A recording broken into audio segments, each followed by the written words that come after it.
QPAS. Oh, hello. I didn't see you there.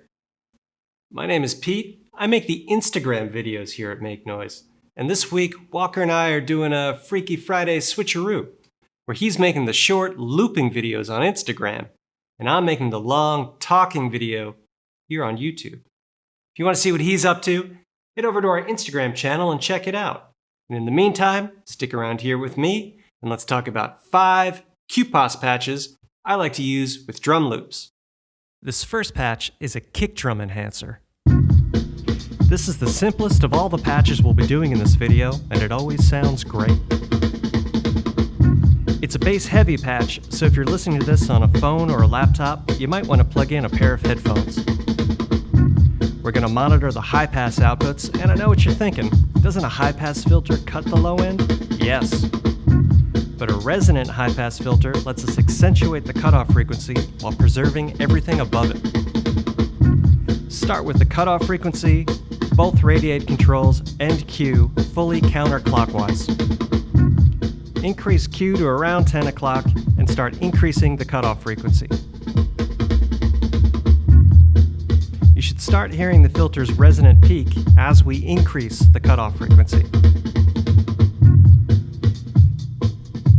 The goal here is to tune the cutoff frequency to the kick drum. Increasing Q makes for a longer ring. Backing off Q makes this effect less pronounced.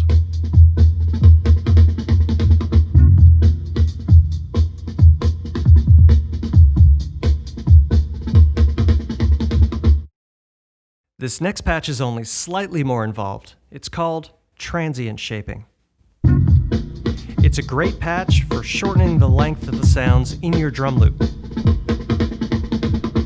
Patch the output of your loop through an envelope follower, or just use the CV out on the morphogene.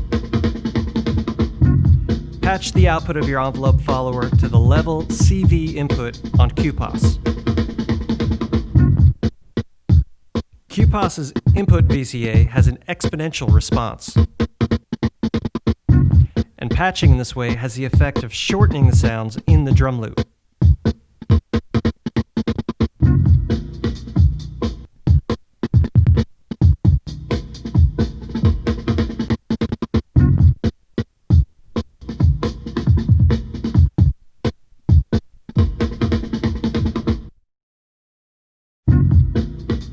This is a patch I call Pseudo Bit Reduction. Patch an audio rate signal to any of the following inputs. Level.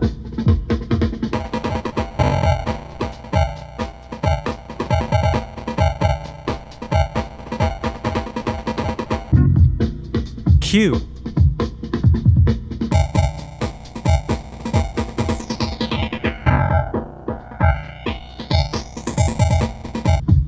Wildcard inputs.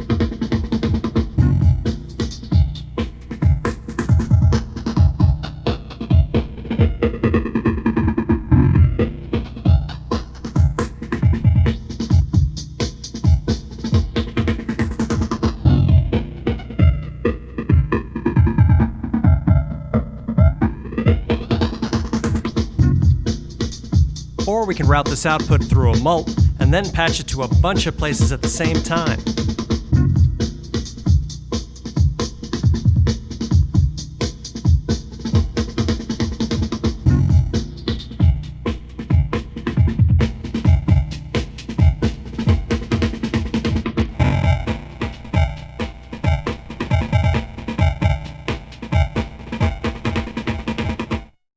As a bonus idea, we can modulate the frequency of our modulation oscillator.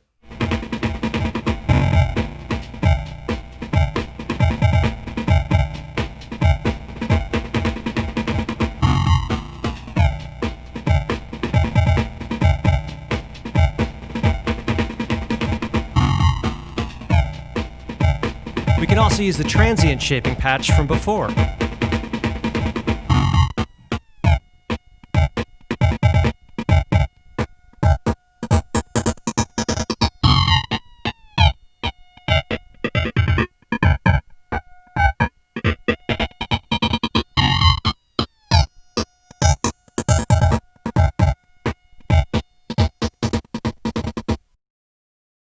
It's the QPAS Auto-Panner.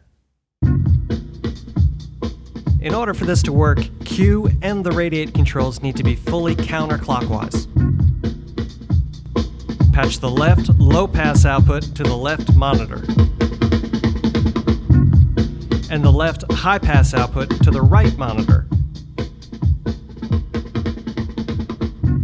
With cutoff frequency fully clockwise, we'll only get sound out of the left monitor. And with cutoff frequency fully counterclockwise, it'll only come out of the right. Modulating cutoff frequency changes the stereo position. Patch a modulation signal to this to automate the effect.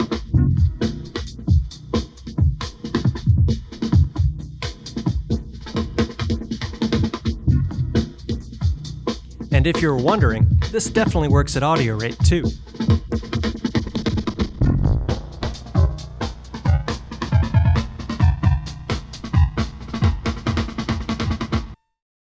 For our fifth and final patch, let's create something like a stereo phaser. For this patch, we'll be using the smile pass outputs. Set your cutoff frequency around 11 o'clock and start increasing Q. You want to increase this until you start hearing the resonant peaks as tones, and then back off a little. Next step, modulate the cutoff frequency with a slow LFO. This is going to be our first phaser. For our second phaser, patch another slow LFO to the left radiate input.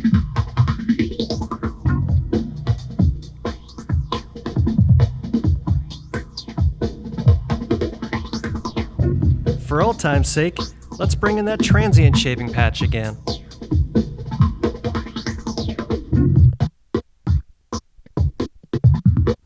And for some bonus weirdness, let's modulate the wildcard inputs with the Wogglebug's audio outputs.